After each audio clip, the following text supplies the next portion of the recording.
एक औरत की हैरत अंगेज सच्ची कहानी। मुझे आज भी वह दिन अच्छी तरह से याद है जब मेरे पापा ने खुद को फांसी लगाकर अपनी जान ले ली थी। मेरी माँ खून के आंसू रोती हुई मुसलमानों को बद्दुआएं देती जा रही थी, लेकिन 18 साल की उम्र में भी मुझे ये बात समझ नहीं आ रही थी कि अगर मेरे पापा खुदकशी की है तो मेरी माँ मुसलमानों को क्यों बद्दुआएं दे रही थी।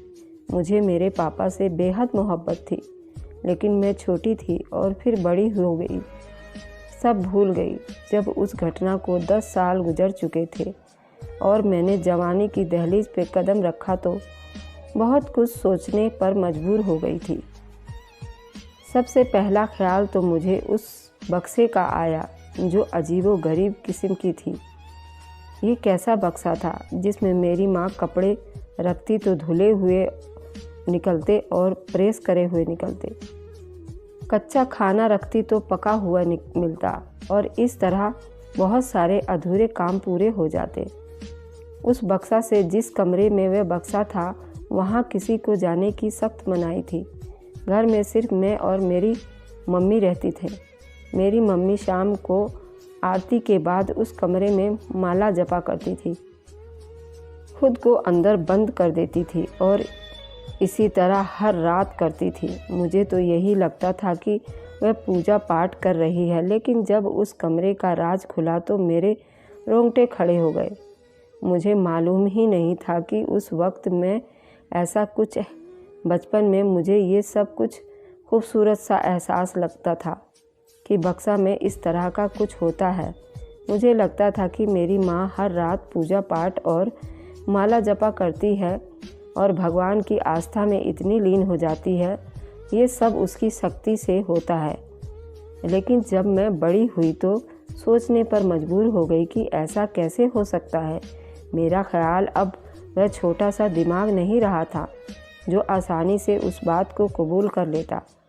मैं अब बड़ी हो चुकी थी और बहुत कुछ जानना चाहती थी, लेकिन जो कि बक्सा में हर वक्त ताला लगा होता था और कमरा भी बंद होता था, इसलिए मुझे मौका नहीं मिलता था। एक रात जब मम्मी पूजा पाठ करने के लिए कमरे में आ गई तो शायद गलती से उन्होंने दरवाज़ा खुला छोड़ दिया था। मैंने चुपके से झांका दरवाजे से तो देखा मम्मी ने बक्सा खोला और उसके अंदर घुस गई। ये देखकर मैं हैरान हो गई कि मम्मी बक्से के अंदर क्यों चली गई और दरवाज़ा बंद कर दिया। काफ़ी देर में इंतज़ार करती रही कि मम्मी बक्से से बाहर निकलेंगी, लेकिन ऐसा कुछ भी नहीं हुआ। तकरीबन आधा घंटा निकल जाने के बाद मुझे ये चिंता हुआ कि कहीं मेरी मम्मी बक्से के अंदर दम तो नहीं घुट गया, कहीं मम्मी मर तो नहीं गई। लेकिन जैसे ही मैंने बक्सा खोला तो वहाँ मेरी मम्मी थी ही नहीं। बक्से के अंदर देखकर मेरा तो सर ही चकरा गया, क्योंकि मैंने खुद अपनी माँ को बक्से के अंदर जाते हुए देखा था और बाहर आते हुए नहीं देखा। अजीब बात थी कि मम्मी बक्से के अंदर गई और गायब हो गई। रात को दूसरे पहर में पागलों की तरह खड़ी हुई थी बक्से के सामने और सोच रही थी कि मम्मी कहाँ गायब हो गई। मुझे बहुत डर लग रहा था। मुझे महसूस हुआ कि कहीं मैं भी अपनी मम्मी की तरह गायब ना हो जाऊं। मैं वहीं पर बैठी रही। तकरीबन 3 घंटे मैं वहाँ बैठी रही और मुझे बहुत डर लग रहा था। मैं वहाँ से चलकर अपने कमरे में आ गई और डर के मारे कांपने लगी। इतनी छोटी नहीं थी, 18 साल की लड़की थी, लेकिन फिर भी मैं इंसान थी और बेहद डरी हुई थी। थोड़ी ही देर बाद मुझे आवाज़ आई तो कमरे की तरफ भाग गई।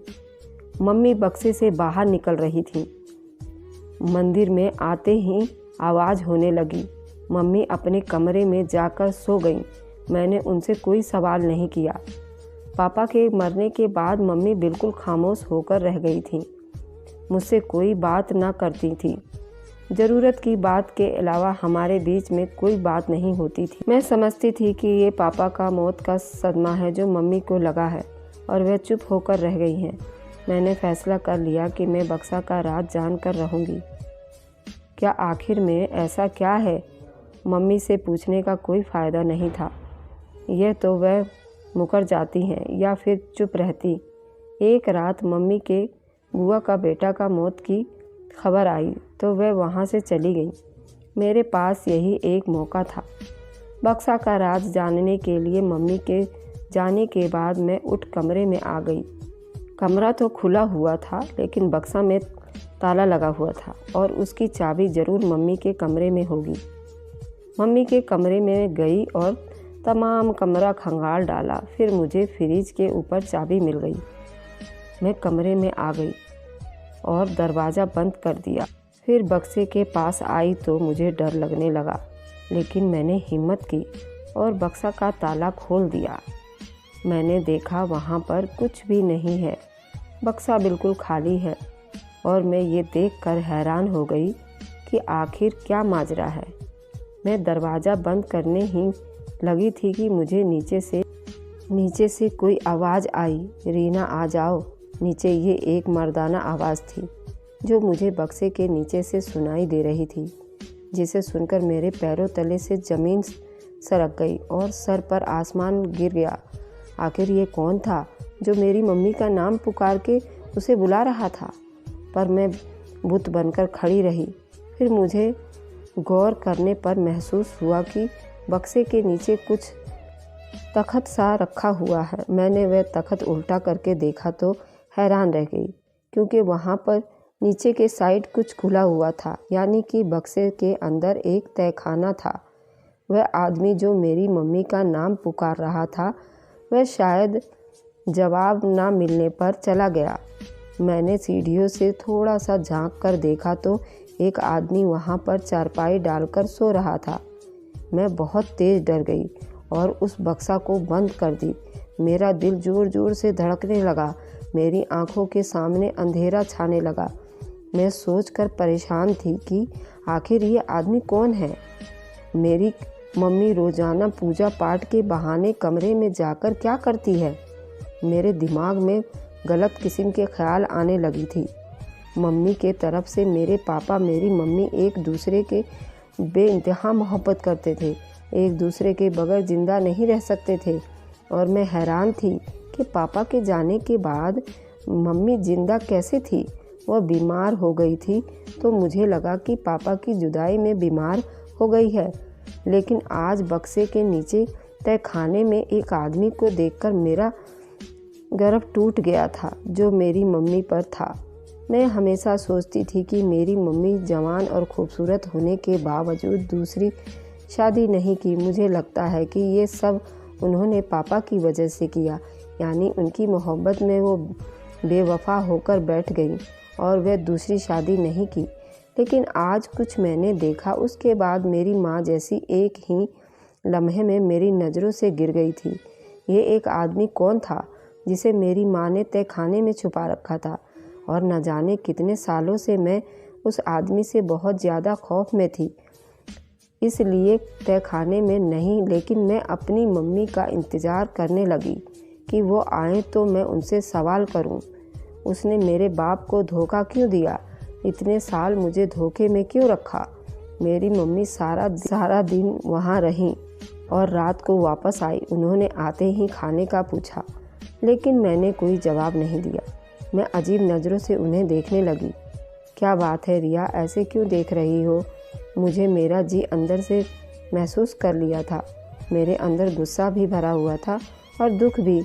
मैं आज तक आपको सती सावित्री समझती थी, लेकिन आज मेरा ये भ्रम टूट गया है।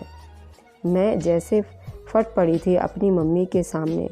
क्या हो गया रिया, ऐसी बातें क्यों कर रही हो? मैंने ऐसा क्या कर दिया है? मम्मी ने परेशान होकर पूछा। ये तो आप मुझसे बेहतर जानती हैं कि आप क्या कर रही हैं।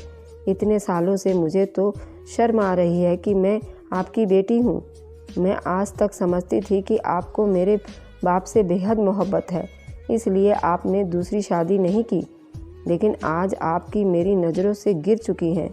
मम्मी ने चीखते हुए कहा, मुझे आज भी तुम्हारे बाप से बेहद मोहब्बत है। उसी के नाम पर जिंदा हूँ। क्या तुम्हें नज़र नहीं आ रहा? नज़र आ गया है मुझे, अब सब कुछ साफ हो गया है। मैंने गुस्से में कहा, क्या नज़र आ गया है तुम्हें? मुझे भी बताओ, मम्मी ने परेशानी से पूछा। काफ़ी हद तक तो मुझे लग रहा था कि वह समझ गई हैं कि मैं क्या बोल रही हूँ। मुझे वह आदमी नज़र आ गया है जिसको आपने बक्से के नीचे तहखाने में छुपा रखा है और मुझे बेवकूफ़ बना रही हो। आपके कमरे में रोज़ाना रात को आप कमरे में जाती हैं माला जाप करने के लिए, पूजा पाठ करने के लिए, कि आप उस आदमी के पास जाती हो?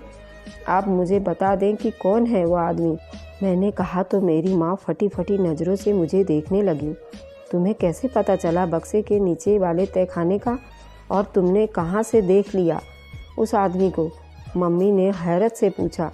मैं पहले बच्ची थी मम्मी, लेकिन अब मैं बड़ी हो गई हूँ कि आप मुझे कोई भी कहानी गढ़ कर सुना देंगी और मैं यकीन कर लूँगी। बचपन में तो मैं बक्से को देखकर खुश होती थी कि शायद एक जादुई बक्सा है, या फिर उसमें जो कुछ भी हो रहा है वह काफ़ी पूजा पाठ की वजह से हो रहा है कि कपड़े डालो तो धुल कर निकलते हैं, इस्त्री होकर निकलते हैं, सब्जियां रखो तो पकाई हुई निकलती है। ऐसे लगता था कि कोई जादुई चमत्कार है सब कर रहा है आपकी पूजा पाठ की वजह से। लेकिन मुझे क्या मालूम था कि मेरी माँ ने वहाँ पर किसी अजनबी को रखा हुआ है। मुझे बता दें कि कौन है वह आदमी। मैंने गुस्से से कहा तो मेरी मम्मी सर पकड़कर बैठ गई। तुमने बक्सा क्यों खोली और तुम्हें चाबियाँ कहाँ से मिली? मम्मी ने सवाल किया। मैंने कहा, मम्मी अब मैं बच्ची नहीं हूँ कि उन कहानियों पर यकीन कर लूँगी जो आप मुझे बचपन से सुनाती आ रही हैं। बक्से के बारे में एक जादुई बक्सा मेरी अगली उस बात को तसल्ली नहीं कर रही थी, इसलिए मैं उसकी खोज में लग गई। लेकिन जो राज खुला उसके बाद तो मैं खुद से ही नज़र नहीं मिला पा रही हूँ। मैंने गुस्से से कहा, तुम गुस्सा मत करो, आराम से बैठ जाओ, मैं तुम्हें सारी कहानी सुनाती हूँ। मम्मी ने मुझे कंधे से पकड़कर चारपाई पर बिठाया। मैं जिद करने लगी, तहखाने में मौजूद आदमी कोई और नहीं, तुम्हारा बाप है। मेरी मम्मी ने कहा तो मैंने उस बात का यकीन नहीं उठाया। झूठ बोल रही हो, आप मेरे बाप ने आज से 10 साल पहले खुद को फांसी लगाकर अपनी जान ले ली थी। छुपाने के लिए आप ऐसा कह रही हैं। मैंने खुद को अपने बाप की लाश को देखी थी, जिसका अर्थी मैंने खुद ही सजाया था, और उनकी चिता में आग मैंने खुद ही लगाई थी। उनकी अस्थियों को मैंने अभी तक संभाल के रखा हुआ है। आप कैसे कह सकती हैं कि वह आदमी मेरा बाप है? मुझे माँ की बात पर यकीन नहीं है, इसलिए मैंने ऐसा बोला। तुम्हारे बाप ने खुदकुशी नहीं की थी, वह सब एक ड्रामा था जो मैंने और तुम्हारे बाप ने तुम्हारे बाप की जान बचाने के लिए रचा था। मम्मी के उस हैरत अंगेज़ बात पर हैरान हो गई। मुझे आपकी बात पर यकीन नहीं आ रहा। मैंने खुद लाश देखी थी अपने बाप की। मैंने कहा, तुमने जो लाश देखी थी, जो असल में लाश नहीं है, एक पुतला था जिसे हमने फांसी पर लटकाया था। अब दुनिया को ये दिखाना चाहते थे कि तुम्हारा बाप मर चुका है ताकि कोई हमें परेशान ना करे। मम्मी ने कहा तो मैं हैरत से उनका चेहरा देखने लगी। कैसे यकीन कर लूँ मैं आपकी इस मंत्रगढ़ कहानी का? और क्यों, क्या होगा पापा ने अपनी खुदकशी का ड्रामा? मैंने पूछा, तुम्हें मेरी बात का यकीन नहीं तो चलो मैं तुम्हारे बाप के पास तहखाने में लेकर चलती हूँ। तुम उन्हें खुद देख लो, वह खुद तुम्हारी कहानी सुनाएंगी। मम्मी उठी और मेरा हाथ पकड़कर मुझे तहखाने की तरफ ले जाने लगी।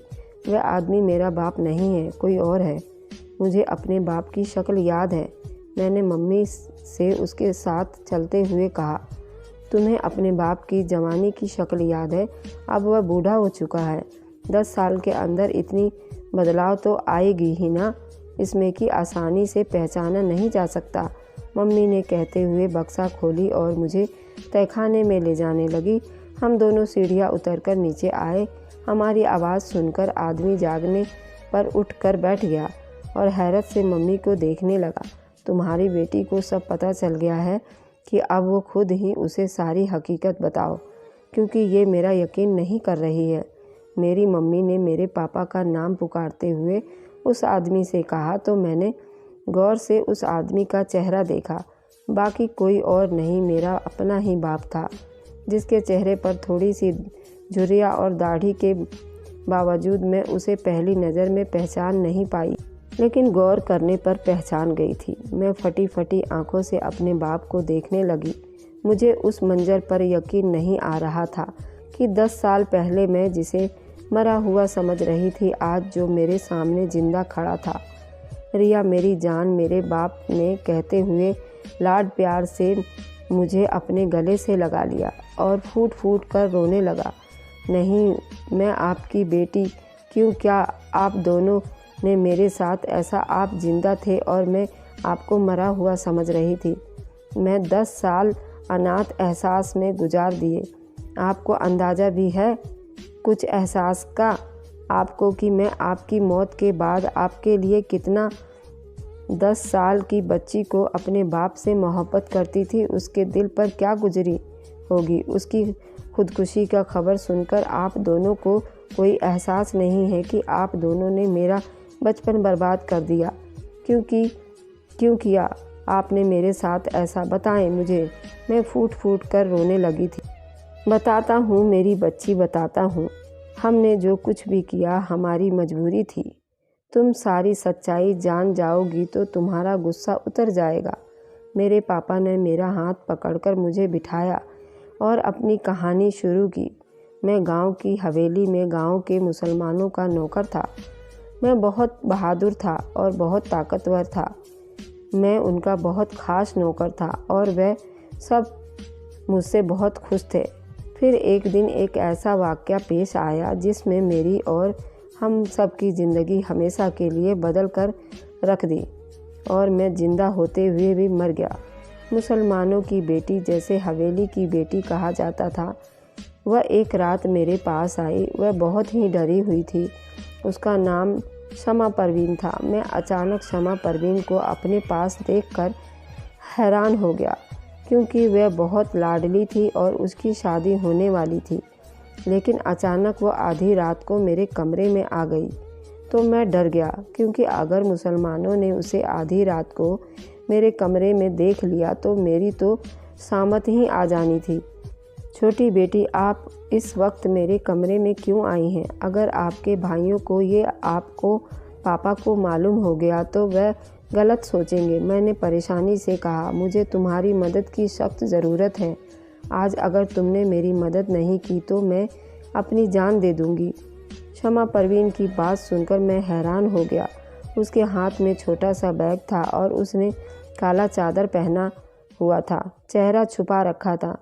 मरने की बातें क्यों करने हैं शमा परवीन? आपकी तो शादी होने वाली है। भगवान आपको लंबी उम्र दे। मैं अदना सा गुलाम आपकी क्या मदद कर सकता हूँ? मैंने शमा परवीन को कहा तो वह फूट फूट कर रोने लगी। ये शादी नहीं करना चाहती हूँ। हवेली छोड़कर हमेशा के लिए अपने महबूब के साथ जा रही हूँ। मैं चाहती हूँ कि तुम मुझे रेलवे स्टेशन तक छोड़ दो। नहीं, बल्कि तुम मेरे साथ चलो ट्रेन में और मुझे शहर तक छोड़ दो। फिर आगे तुमसे कोई मदद नहीं मांगूंगी। मैं शोएब नाम लड़के से मोहब्बत करती हूँ और वह शहर में इंतज़ार कर रहा है। वह हवेली नहीं आ सकता क्योंकि मेरे भाई उसे ख़त्म कर देंगे, इसलिए मुझे ही जाना होगा। शोएब से मिलने के बाद हम दोनों शादी करके हमेशा के लिए मुल्क छोड़कर चले जाएंगे। बस तुम्हें ही मेरी इतनी सी मदद करनी है, मुझे उस तक पहुंचाना है। शमा परवीन की बात सुनकर मैं हैरान रह गया। वह जो कह रही थी मेरे लिए नामुमकिन नहीं था। छोटी बेटी, ये आप क्या कह रही हो? अगर आपके भाइयों को पता चल गया तो मेरे साथ साथ आपको भी जान से मार देंगे और आप ऐसा कदम उठाने जा रही हो। बेहतर है, आप ख़ानदान का इज्जत का मामला है, मैंने शमा परवीन को समझाते हुए कहा। लेकिन वह जिद्दी थी। मेरे भाई एक बूढ़े आदमी से मेरी शादी करवा रहे हैं ताकि मेरी जायदाद का हिस्सा उन्हें भी मिल जाए। और यही नहीं, वह बूढ़ा आदमी 4 जवान बेटियों का बाप है और बहुत ज़्यादा पैसे वाला है और उसने बहुत ज़्यादा पैसों का लालच भी दिया है मेरे भाई और मेरे बाप को, और उसी लालच में अंधे होकर मेरी ज़िंदगी बर्बाद करना चाहते हैं। लेकिन मैं अपने साथ ये नाइंसाफ़ी नहीं होने दूंगी। वह बूढ़ा आदमी अपने इलाके का सरदार है। वह मुझे शादी नहीं कर रहा है, यूँ समझ लो कि मुझे ख़रीद रहा है। मुझे शादी की बहुत बड़ी बोली उसने लगाई है और मेरी ज़िंदगी बर्बाद होने से बचा लो। सारी उम्र तुम्हें दुआएं दूंगी। समा परवीन ने फ़ौरन उसे अपनी चादर उतारकर मेरी कदमों में रख दी और फूट फूट कर रोने लगी। तो मुझे वाकई में मुझसे बहुत दुख हुआ। 20 साल की एक बेहद खूबसूरत लड़की थी जिसका शादी एक बूढ़े से किया जा रहा था। दौलत के लालच में हैरान था कि हमारे मुसलमानों के पास तो बहुत ज़्यादा पैसा है, जायदाद है, ज़मीन है, लेकिन उनकी लालच तो ख़त्म होने का नाम ही नहीं ले रही थी। सिर्फ इसलिए कि वो बूढ़ा आदमी पार्लियामेंट में मिनिस्टर था और हमारे इलाके के सरदार अपनी पोजीशन मजबूत करने के लिए उससे रिश्ता जोड़ना चाहते थे और इसलिए समा परवीन जैसी मासूम और कमसीन लड़की का सौदा कर बैठे थे। समा परवीन जो कह रही थी वह काम मेरे लिए बेहद मुश्किल था, लेकिन मेरा दिल पिघल गया था। उस मासूम को रोते हुए देखकर वाकई उसके साथ नाइंसाफ़ी हो रही थी। इसलिए मैंने हिम्मत की और उसे हौसला दिया और उसकी रेलवे स्टेशन तक लेकर आया। रात का पहर था, किसी को कानों कान खबर तक नहीं हुई। हम दोनों ट्रेन में बैठ गए और मैं समा परवीन को उसकी मंजिल तक पहुंचा आया और वापस आया। लेकिन वापस आया तो हवेली में एक कोहराम बरपा था। अंदर दाखिल होते ही मुझे एक नौकर ने बताया कि मुसलमानों ने मुझे समा परवीन के साथ देख लिया है और वह मेरी जान लेने के घर पर हैं। मैं अपनी जान बचाने के लिए फ़ौरन अपने घर आ गया और तुम्हारी माँ को कहा कि सामान बांधो, हम यहाँ से निकलते हैं। तुम्हारी माँ ने कहा कि हम दुनिया के किसी कोने में भी चले जाएंगे, लेकिन मुसलमान हमें ढूंढ ही लेंगे। मेरे जहन में फ़ौरन खुदकुशी का आइडिया आ गया। हमने फ़ौरन एक पुतला सा बनाया और उसे फांसी लगा दी और सारे कमरे में आग लगा दी। बक्से के नीचे तहखाना पहले से ही मैंने बनवाया हुआ था किसी मकसद के लिए, लेकिन मेरे काम आ गया। तुम्हारी माँ ने रोना धोना शुरू कर दिया और पड़ोसी इकट्ठे हुए तो उन्होंने बताया कि मुसलमानों के खौफ से मैं खुदकुशी कर ली है। इस तरह से हम मुसलमानों से बच गए। तुम्हारी माँ और मैं एक दूसरे से बहुत मोहब्बत करते थे और एक दूसरे के बगैर नहीं रह सकते थे, इसलिए हम किसी तरह 10 साल गुजार दिए। मुझे खाना पकाना आता था, इसलिए तुम्हारी माँ सब्जियां वगैरह बक्से में रखती थी और मैं अपने नीचे तहखाने में खाना तैयार कर देता था। कपड़े वगैरह भेजे तो वह इस्त्री कर देता था। कपड़े गांव वालों के होते थे जिनको धोकर इस्त्री करके हमें कुछ पैसे मिल जाते थे और हमारा गुजर हो जाता था, क्योंकि तुम्हारी माँ कमा नहीं सकती थी और मैं बाहर निकल नहीं सकता था। इसलिए हमने जादुई बक्सा वाला ड्रामा रचा। लेकिन मेरे बच्चे मेरे जो कुछ भी किया, मुझे उस पर ज़रा सा भी अफसोस नहीं है, बल्कि मुझे फ़ख्र है। मैंने एक मासूम लड़की की ज़िंदगी बचा ली और सुना कि आज समा परवीन बाहर मुल्क जाकर अपने पति के साथ बहुत खुश है और मैं खुश हूँ कि उसकी खुशियों का सबब मैं बना। मेरे पापा ने अपनी कहानी ख़त्म की तो मैं रोने लगी। रोते रोते उनके गले लग गई और उसने शिकवा किया, लेकिन पापा मैं तो छोटी सी बच्ची थी, आपने मुझे क्यों नहीं बताया? मुझे भी बताते तो मैं भी आपसे मिलने यहाँ आ जाती। मैं रोते हुए कहा, मेरी बच्ची, मैंने ऐसा ज़रूर चाहा, लेकिन तुम्हारी माँ ने मना कर दिया। कहा कि रिया छोटी बच्ची है, हो सकता है बातों बातों में बच्चों को या किसी बड़े को आगे राज खोल दी और हमारा सब कुछ ख़त्म हो जाए, इसलिए हमने तुमसे छुपाया और हम इस वक्त इंतज़ार कर रहे थे कि तुम बड़ी हो जाओ तो हम तुम्हें सब बता देंगे, लेकिन तुम्हें पहले ही से पता चल गया। यकीन करो, हम दोनों तुम्हें बताने वाले थे। मैं छुप छुप कर तुम्हें देखा करता था। मेरे पापा ने कहा, अब अपने समा परवीन की ज़िंदगी में तो खुशियाँ भर दी, लेकिन आपकी अपनी ज़िंदगी तो तहखाने में गुजर गई। क्या आपको दुख नहीं होता इस बात का? आपकी आज़ादी ख़त्म होकर रह गई। मैंने पापा से कहा, बेटा तुमने वह कहावत तो सुनी होगी कि लोग वहीं जहाँ मैं अच्छे आते हैं, जो काम दूसरों के लिए करते हैं। भले भले मैंने 10 साल कैद में गुजार दिए, लेकिन समा परवीन तो खुश है और यकीन करो उनके बाद में भी मेरा ज़मीर मुझे इत्मीनान है और मेरा दिल खुश है। मैंने एक मजबूर लड़की पर जुल्म होने से बचा लिया।